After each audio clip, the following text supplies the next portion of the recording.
le plus important, c'est d'abord l'acte lui-même accompli le jour du Ramadan par Sa Majesté, le roi du Maroc. Et croyez-moi, j'en ai parlé aujourd'hui à des amis un peu partout à Paris. Cette initiative a touché les cœurs et les esprits. Et je pense que ce doit être le cas dans d'autres pays du monde. Et on aimerait que ce que le roi, Sa Majesté, a accompli puisse faire tache d'huile, si j'ose dire.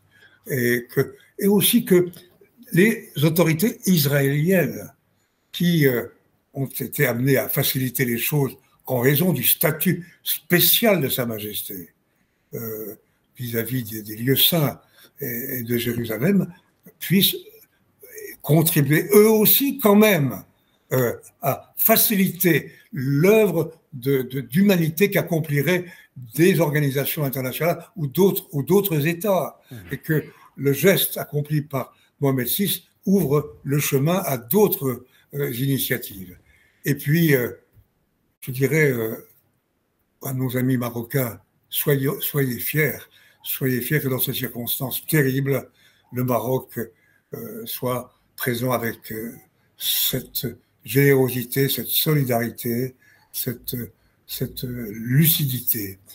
Moi, je suis fier comme Français que votre pays que j'aime se comporte ainsi et donne cet exemple tout à fait remarquable. Et il faut en féliciter Sa Majesté, le roi du Maroc. Mais au-delà de l'acte, qui est lui-même très important, comme vous venez de dire, messieurs, à l'instant, il faut se battre maintenant pour en finir avec ce combat qui n'a que trop duré, qui a déjà provoqué tant et tant de souffrances, tant et tant de morts, et que puisse se lever ici en Afrique, en Europe ou ailleurs, assez de force pour imposer, oui, imposer la création de deux États, d'un État palestinien et d'un État israélien qui se reconnaîtraient pleinement l'un et l'autre.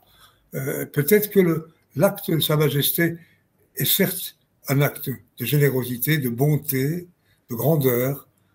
C'est aussi peut-être un acte politique, un acte de paix.